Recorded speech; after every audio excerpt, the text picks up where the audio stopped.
सब प्रेम से बोलो, लक्ष्मी नारायण भगवान की जय, राधा कृष्ण भगवान की जय। आप सभी का जय मां कंजुक चैनल में हार्दिक स्वागत है। गुरुवार बृहस्पतिवार का व्रत बड़ा ही फलदायी माना जाता है। गुरुवार के दिन श्री हरि विष्णु जी की पूजा का विधान है। कई लोग बृहस्पति देव और केले के पेड़ की भी पूजा करते हैं। बृहस्पति देव को बुद्धि का कारक माना जाता है। केले के पेड़ को हिंदू धर्म अनुसार बेहद पवित्र माना जाता है। बृहस्पतिवार के दिन भगवान विष्णु की पूजा की जाती है। आज की वीडियो के माध्यम से हम आपके सामने वही कथा प्रस्तुत करने जा रहे हैं जो गुरुवार व्रत में सुनी और सुनाई जाती है। कथा शुरू करने से पहले आप लोगों से निवेदन है कि कथा को संपूर्ण सुनिएगा, क्योंकि कथा का पूरा फल हमें कथा को पूरा सुनने से ही मिलता है। आधा अधूरा छोड़ने से हम सिर्फ पाप के भागीदार बनते हैं। कथा सुनने से पहले आप लोग कमेंट बॉक्स में जय श्री हरि लिखकर अपनी हाजिरी जरूर लगवाइएगा। तो चलिए आज की इस कथा को हम शुरू करते हैं। ओम नमो भगवते वासुदेवाय नमः। भारतवर्ष में एक प्रतापी और दानी राजा राज्य करता था। वे नित्य गरीबों और ब्राह्मणों की सहायता करता था। ये बात उसके रानी को अच्छी नहीं लगती थी। वे ना ही गरीबों को दान देती, ना ही भगवान का पूजन करती थी, और राजा को भी दान देने से मना किया करती थी। एक दिन राजा शिकार खेलने वन को गए तो रानी महल में अकेली थी। उसी समय बृहस्पति देव साधु वेश में राजा के महल में भिक्षा के लिए गए और साधु बाबा ने रानी से भिक्षा मांगी। रानी ने भिक्षा देने से इनकार कर दिया और कहा, हे साधु महाराज, मैं तो दान पुण्य से तंग आ गई हूँ। मेरा पति सारा धन लुटाते रहता है। मेरी इच्छा है कि हमारा धन नष्ट हो जाए, फिर ना रहेगा बांस, ना बजेगी बांसुरी। साधु ने कहा, देवी तुम बड़ी विचित्र हो। धन संतान तो सभी चाहते हैं, पुत्र और लक्ष्मी तो पापी के घर भी होने चाहिए। यदि तुम्हारे पास अधिक धन है तो भूखों को भोजन दो, प्यासों के लिए प्याऊ बनवाओ, मुसाफिरों के लिए धर्मशालाएं खुलवाओ। जो निर्धन अपनी कुंवारी कन्याओं का विवाह नहीं कर सकते, उनका विवाह करा दो। ऐसे और कई काम हैं जिनके करने से तुम्हारा यश लोक परलोक में फैलेगा। परंतु रानी पर उपदेश का कोई प्रभाव नहीं पड़ा। वे बोली, महाराज आप मुझे कुछ ना समझाएं। मैं ऐसा धन नहीं चाहती जो हर जगह बांटती फिरूं। साधु ने उत्तर दिया, यदि तुम्हारी ऐसी इच्छा है तो तथास्तु। तुम ऐसा करना कि बृहस्पतिवार को घर लीपकर पीली मिट्टी से अपना सर धोकर स्नान करना, भट्टी चढ़ाकर कपड़े धोना। ऐसा करने से आपका सारा धन नष्ट हो जाएगा। इतना कहकर वे साधु महाराज वहां से अंतर ध्यान हो गए। साधु के अनुसार कई बातों को पूरा करते हुए रानी को केवल 3 बृहस्पतिवार ही बीते थे कि उसकी समस्त धन संपत्ति नष्ट हो गई। भोजन के लिए राजा का परिवार तरसने लगा। तब एक दिन राजा ने रानी से बोला कि हे रानी, तुम यहीं रहो, मैं दूसरे देश को जाता हूँ, क्योंकि यहाँ पर सभी लोग मुझे जानते हैं, इसलिए मैं कोई छोटा कार्य नहीं कर सकता। ऐसा कहकर राजा परदेश चला गया। वहां वे जंगल से लकड़ी काट कर लाता और शहर में बेचता। इस तरह वे अपना जीवन व्यतीत करने लगा। इधर राजा के परदेश जाते ही रानी और दासी दुखी रहने लगी। एक बार जब रानी और दासी को 7 दिन तक बिना भोजन के रहना पड़ा तो रानी ने अपनी दासी से कहा, हे दासी, पास ही के नगर में मेरी बहन रहती है। वे बड़ी धनवान है, तो उसके पास जा और कुछ ले आ, ताकि थोड़ी बहुत गुजर बसर हो जाए।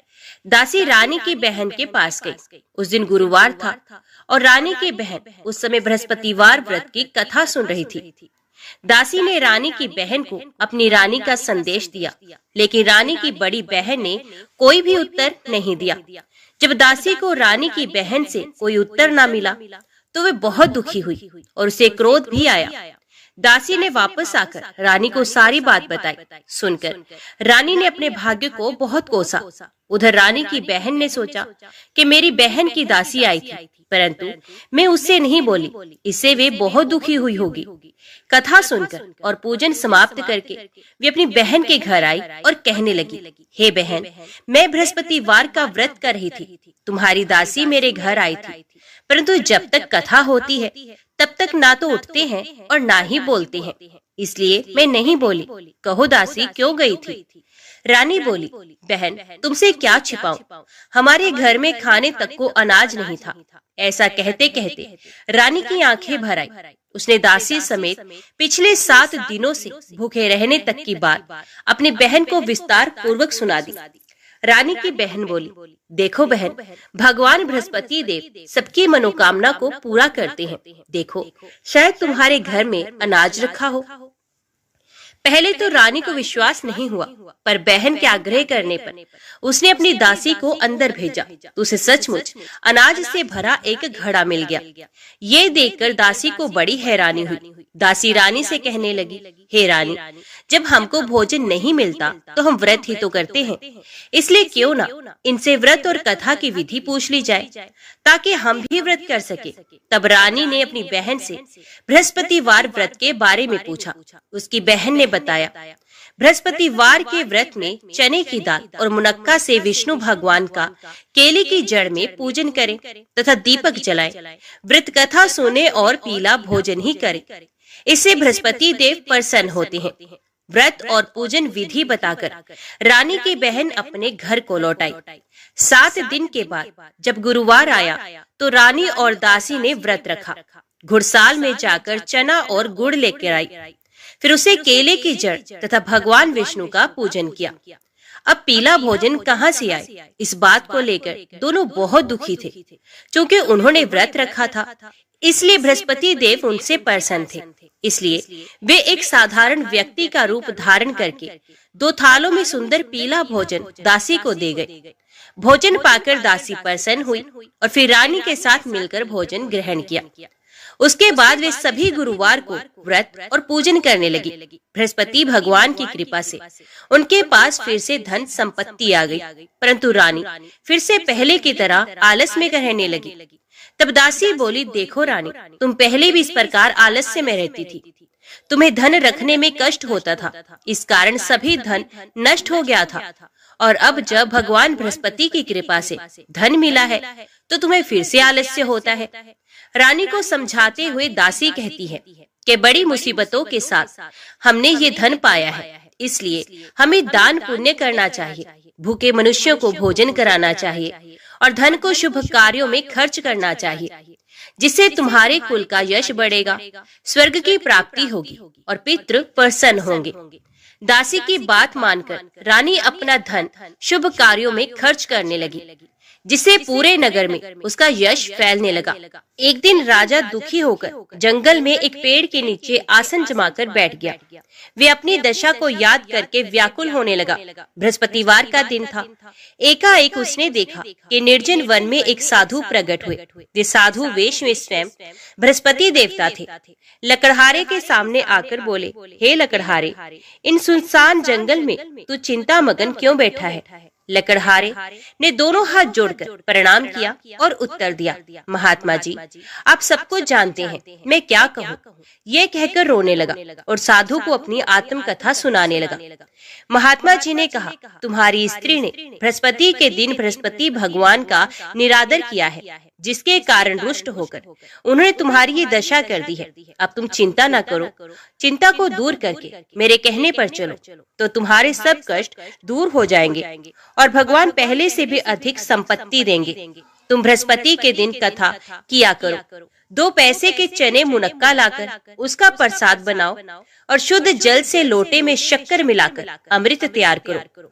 कथा के पश्चात अपने सारे परिवार और सुनने वाले प्रेमियों में अमृत व प्रसाद बांटकर आप भी ग्रहण किया करो। ऐसा करने से भगवान तुम्हारी सब मनोकामनाएं पूर्ण करेंगे।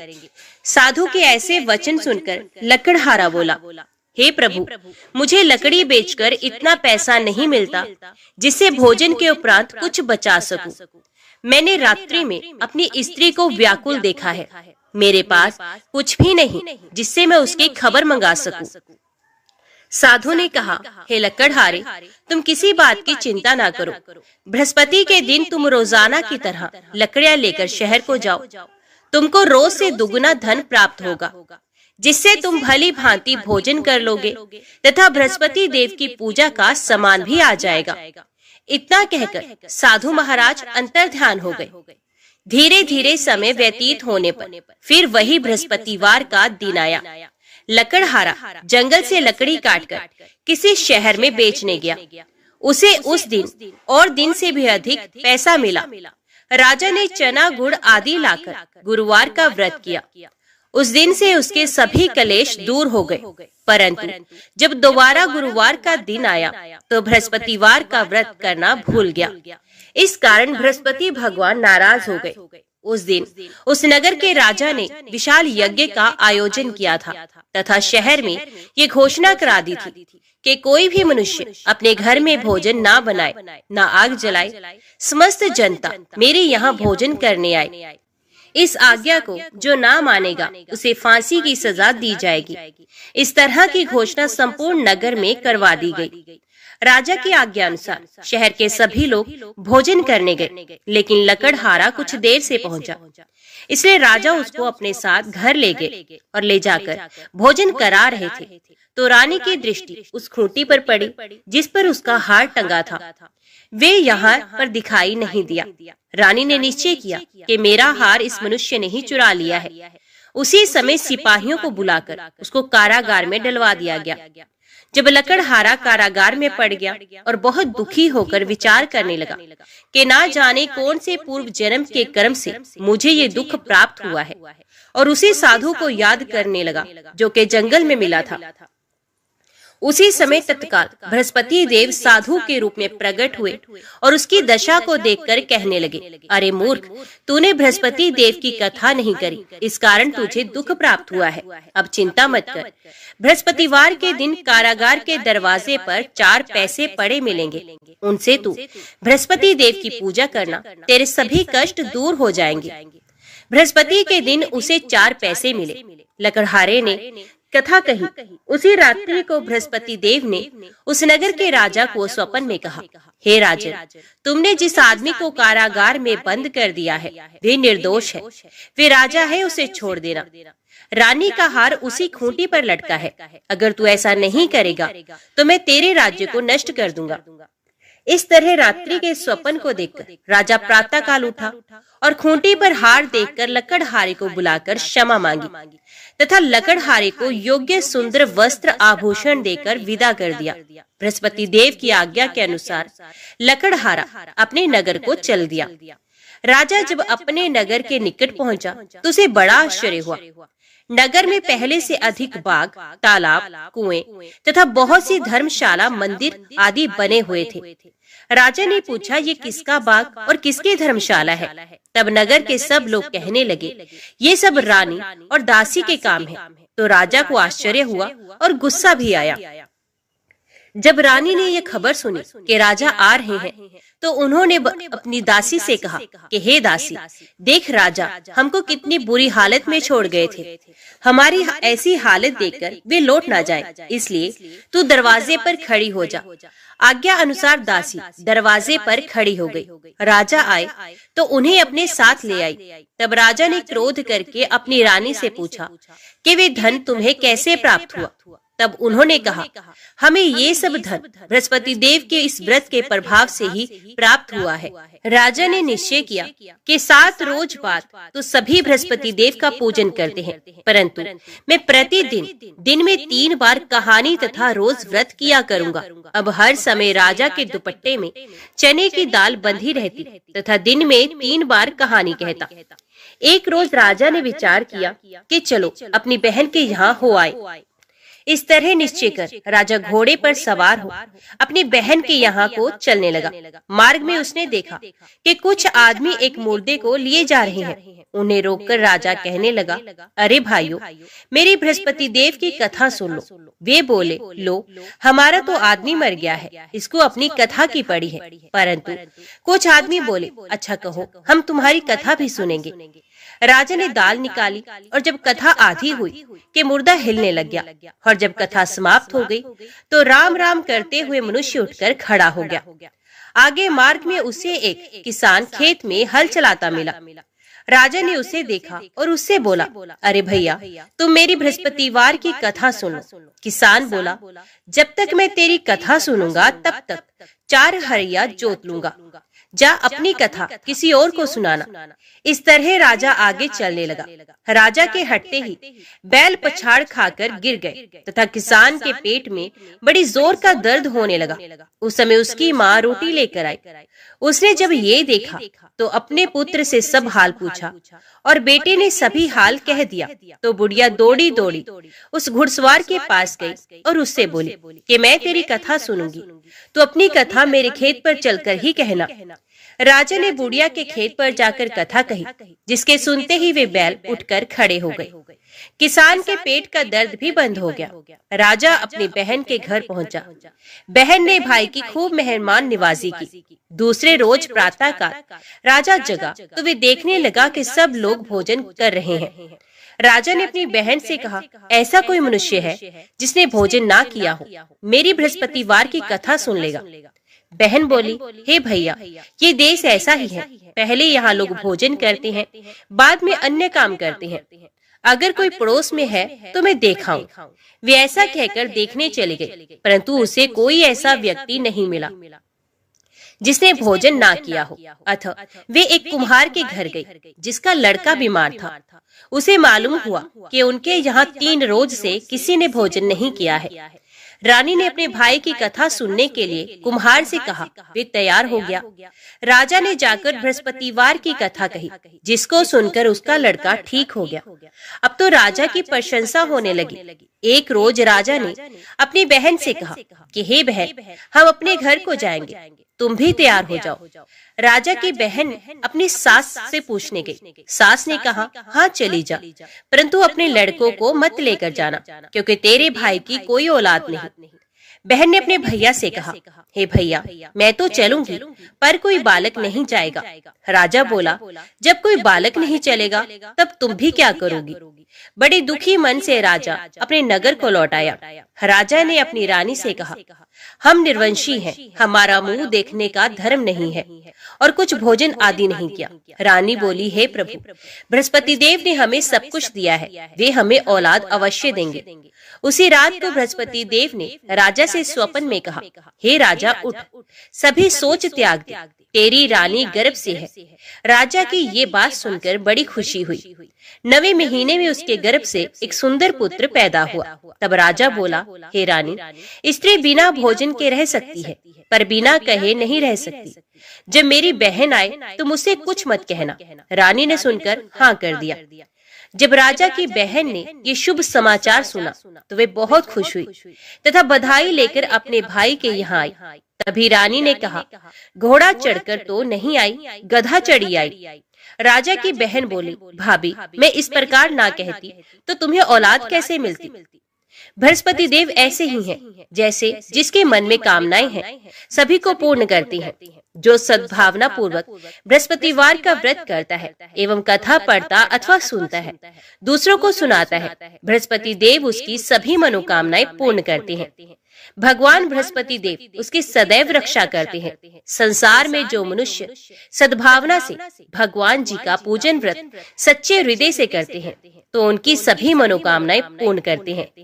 जैसे सच्ची भावना से रानी और राजा ने उनकी कथा का गुणगान किया तो उनकी सभी इच्छाएं बृहस्पति देव ने पूर्ण की। इसलिए पूर्ण कथा सुनने के बाद प्रसाद लेकर ही जाना चाहिए। हृदय से उसका मनन करते हुए जयकारा बोलना चाहिए।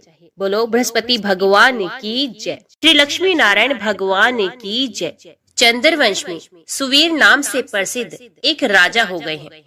दक्षिण भारत के नारायणपुर में उनकी राजधानी थी। महाराज सुवीर की रानी नंदिनी के गर्भ से एक पुत्र हुआ, जिसका नाम तोंडमान रखा गया। राजकुमार तोंडमान बड़े ही वीर थे। 5 ही वर्ष की अवस्था से उनके हृदय में भगवान विष्णु की भक्ति प्रकट हो गई थी। युवा होने पर पांडे नरेश की सुंदरी पुत्री पद्मा के साथ उनका विवाह हुआ। विभिन्न देशों की अनेक राजकुमारियों ने भी स्वयंवर सभा में उनका ही वरण किया था। उन्हें देवराज इंद्र की भांति रिद्धि सिद्धि एवं सुखभोग की सामग्री सुलभ थी, तो भी वे उनमें आसक्त ना होकर सदा भगवान के चिंतन में ही संलग्न रहते थे। एक दिन राजकुमार तोंडमान पिता की आज्ञा से वेंकटगिरी के समीप शिकार खेलने के लिए गए। शिकार में वे वही उन्हीं हिंसक जीवों का वध करते थे जो प्रजा के लिए भय उपस्थित करने वाले थे। स्वर्णमुखरी नदी पार करके ब्रह्म ऋषि शुक और रेणुका देवी का दर्शन करते हुए तोंडमान जब पश्चिम दिशा की ओर आगे बढ़े, तब एक जगह उन्हें पंचरंगा तोता दिखाई दिया। वे देखने में बड़ा ही सुंदर था और भगवान श्रीनिवास का नाम रट रहा था। उसकी दिव्य आकृति और मधुर बोली पर राजकुमार मुग्ध हो गए और उसे पकड़ने के लिए उसका पीछा करने लगे। तोता उड़कर वेंकटाचल के शिखर पर जा पहुंचा। तोंडमान भी उसका अनुसरण करते हुए गिरिराज पर चढ़ गए, परंतु वहां वे तोता कहीं भी दिखाई नहीं दिया।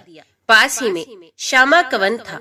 निषाद राज वसु, जो भगवान श्रीनिवास के अनन्य भक्त थे, उस वन की रखवाली करते थे। राजकुमार को आते देख उन्होंने उनकी अगवानी की और उन्हें प्रणाम करके विनीत भाव से दोनों हाथ जोड़कर कहा, युवराज स्वागत है, कहिए आपकी क्या सेवा करूं? राजकुमार बोले, वनेचर, इधर एक पंचरंगा तोता उड़ता हुआ आया है, क्या तुमने उसे देखा है? वे श्रीनिवास की रट लगा रहा था, मैं उसी को ढूंढ रहा हूँ, बताओ वे किधर गया है? वसु ने कहा, युवराज वे भगवान श्रीनिवास का तोता है, उसे श्रीदेवी और भूदेवी ने ही पाल पोस कर बड़ा किया है, उसे कोई पकड़ नहीं सकता। भगवान को वे शुक बहुत ही प्रिय है। अब मैं भगवान की आराधना के लिए जाता हूँ, जब तक लौट कर ना आऊं तब तक आप यहीं वृक्ष के नीचे आराम कीजिए। राजा ने कहा, निषाद राज, मैं भी भगवान के दर्शन करूंगा, मुझे अपने साथ ले चलिए। वसु ने बहुत अच्छा कहकर युवराज को अपने साथ ले लिया। स्वामी पुष्करणी में युवराज सहित विधि पूर्वक स्नान करके वे दिव्य विमान में विराजमान भगवान श्रीनिवास के समीप गए। तोंडमान ने देखा, बिल वृक्ष के नीचे भगवान का दिव्य विमान प्रकाशित हो रहा है, उसके भीतर भगवान श्रीनिवास विराज रहे हैं। परम सुंदरी श्री देवी और भूदेवी उनकी सेवा में संलग्न है। उनके श्री अंगों की श्यामलता अलसी के फूल से सुशोभित हो रही है। नेत्र खिले हुए कमल दल की भांति सुंदर एवं विशाल है। 4 भुजाएं थी। भगवान के अंग अंग से उदारता प्रकट हो रही थी। उनके मुखार विंद पर मंद मंद मुस्कुराहट की छटा मन को मोह लेती थी। श्री अंगों पर पीतांबर की अपूर्व शोभा थी। शंख चक्र आदि आयुध मूर्तिमान होकर भगवान की सेवा कर रहे थे। युवराज भगवान का यह अद्भुत स्वरूप देखकर मुग्ध हो गए और उन्होंने अपना तन मन धन एवं जीवन उन्हीं के चरणों में न्यौछावर कर दिया। उन दिनों वहां गए हुए सभी बड़भागी भक्तों को उनके प्रत्यक्ष दर्शन होते थे। निषाद राज ने भगवान का पूजन करके उन्हें मधु मिश्रित सामा का भात निवेदन किया और प्रसाद लेकर राजकुमार के साथ वे पुनः अपनी कुटी पर लौट आए। रात में उनकी कुटी पर रहकर राजकुमार ने सत्संग का सुख उठाया और प्रातः काल सेवकों सहित अपने नगर को प्रस्थान किया। मार्ग में उन्हें शुक मुनि तथा रेणुका देवी का भी कृपा प्रसाद प्राप्त हुआ। कुछ दिनों बाद राजा सुवीर ने अपने पुत्र को राज्य दे स्वयं वनप्रस्थ आश्रम ग्रहण किया। महाराज तोंडमान धर्म पूर्वक प्रजा का पालन करते हुए भगवान की आराधना में तत्पर रहने लगे। एक दिन निषाद राज वसु राजद्वार पर उपस्थित हुए। सूचना पाकर महाराज ने उन्हें दरबार में बुलाया और स्वागत सत्कार करके पूछा, निषाद राज कैसे पधारे हैं? वसु ने कहा, राजन, मैंने वन में एक बड़े आश्चर्य की बात देखी है। रात में एक श्वेत रंग का वरहा आकर मेरा सामा चरने लगा है। ये देख मैंने हाथ में धनुष लेकर उसका पीछा किया। वरहा मुझे देखते ही हवा हो गया। मैंने भी पीछा नहीं छोड़ा। स्वामी पुष्करणी के तट पर जाकर वे वरहा एक बांबी में घुस गया। तब मैं क्रोध में आकर उस बांबी को ही खोदने लगा। इतने में ही मूर्छित होकर गिर पड़ा। उसी समय मेरा पुत्र भी वहां आ पहुंचा। मुझे मूर्छित देख वे भगवान मधुसूदन की स्तुति करने लगा। तब भगवान वरहा का मुझ में आवेश हुआ। उन्होंने मेरे पुत्र से कहा, निषाद राज वसु, शीघ्र ही महाराज तोंडमान के पास जाकर मेरा सारा वृतांत उनसे कहो। राजा काली गौ के दूध से मेरा अभिषेक करते हुए इस वल्मीक को धो डाले। इसके भीतर एक सुंदर शिला प्राप्त होगी। उसे लेकर शिल्पी द्वारा मेरी वराह मूर्ति का निर्माण कराए, जिससे मैं भूमि देवी को अपने बाएं अंक में लेकर खड़ा हूँ। मूर्ति तैयार हो जाने पर बड़े बड़े मुनीश्वरों और वेखानस महात्माओं द्वारा उसकी स्थापना कराकर स्वयं तोंडमान भी उसकी पूजा करे। यो कहकर भगवान वराह ने मुझे छोड़ दिया। तब मैं पूर्वत स्वस्थ हो गया। देवादिदेव भगवान वराह आपसे क्या कराना चाहते हैं, ये बताने के लिए ही मैं आपकी सेवा में उपस्थित हुआ हूँ। राजा ने भगवान की इस आज्ञा को बड़ी प्रसन्नता के साथ शिरोधार्य किया। ग्वालों को आज्ञा दे दी, मेरे यहाँ जितनी भी काली और कपिला गोए हैं उन सबको वेंकटाचल पर ले चलो। मंत्रियों को आदेश मिला, कल ही यात्रा करनी है, इसकी समुचित व्यवस्था की जाए। तदंतर तोंडमान अंतपुर में गए और सभी रानियों से वराह भगवान का वे आदेश सुनाकर रात में वहीं सो गए। सपने में भगवान श्रीनिवास ने उन्हें बिल का मार्ग दिखलाया और राजद्वार से लेकर बिल के समीप तक पल्लव बिछवा दिए। सवेरे उठने पर राजा ने अपना स्वप्न लोगों पर प्रकट किया और द्वार पर बिछे हुए पल्लव वहां प्रत्यक्ष दिखाई दिए। महाराज ने शुभ मुहूर्त में यात्रा की और बिल के समीप पहुंचकर वहां एक सुंदर नगर बसाया। भगवान के आदेश के अनुसार उन्होंने मूर्ति निर्माण, प्रतिष्ठा और पूजन का कार्य बड़ी धूमधाम से संपन्न किया। वे प्रतिदिन बिल के मार्ग से आकर भगवान को प्रणाम करते और लौट जाते थे। एक दिन राजा के यहाँ एक ब्राह्मण देवता अपनी पत्नी के साथ पधारे और इस प्रकार बोले, महाराज, मैं वशिष्ठ कुल में उत्पन्न सामवेदी ब्राह्मण हूँ। मेरा नाम वीर शर्मा है।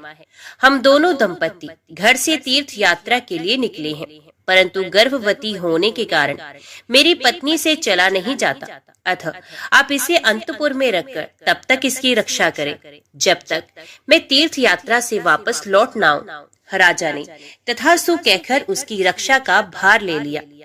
ब्राह्मण देवता निश्चिंत होकर चले गए। महाराज ने सेवकों को आज्ञा देकर ब्राह्मणी के लिए अंतपुर में एक एकांत गृह की व्यवस्था करवा दी और एक बार 6 महीने के लिए अन्न दिलवा दिया। ब्राह्मणी पतिव्रता और लज्जावती थी। वे किसी भी परपुरुष से बात नहीं करती थी। 6 महीने तक वे उस अन्न से निर्वाह करती रही। दैवश राजा को ब्राह्मणी की याद ना रही। 6 महीने के बाद अन्न का अभाव हो गया तो ब्राह्मणी ने स्वयं मुंह खोलकर मांगा नहीं। बेचारी भूख की पीड़ा सहती हुई ही मर गई। ब्राह्मण देवता तीर्थ यात्रा पूरी करके पूरे 2 वर्ष बाद वापस लौटे। तब तक ब्राह्मणी के एकांत निवास में कोई नहीं गया था। ब्राह्मण ने महाराज के दरबार में उपस्थित हो गंगा जल से भरी हुई एक शीशी भेंट की और अपनी पत्नी का कुशल समाचार पूछा। महाराज को अब याद आई। वे शंकित होकर अंतपुर में गए। ब्राह्मणी की मृत्यु हो चुकी है ये जानकर वे चुपचाप बिल के मार्ग से भगवान श्रीनिवास के समीप वेंकटाचल पर चले गए और भगवान से सब समाचार कह सुनाया। भक्त वत्सल प्रभु ने देखा राजा तोंडमान ब्रह्मशाप से भयभीत है। तब उन्हें सांत्वना देते हुए उनसे कहने लगे, राजन, यहाँ से पूर्व भाग में जो अस्थि सरोवर है उसी में द्वादशी तिथि को आकर ब्राह्मणी के शव को स्नान कराओ, वे जीवित हो जाएगी। भगवान श्रीनिवास का ये वचन सुनकर राजा अपने नगर में आए। फिर अपनी रानियों तथा ब्राह्मणियों के शव को भी अलग अलग डोलियों में बिठाकर भगवान का दर्शन करने के ब्यास से चले। अस्थि सरोवर में पहुंचकर उन्होंने रानियों को स्नान करने की आज्ञा दी।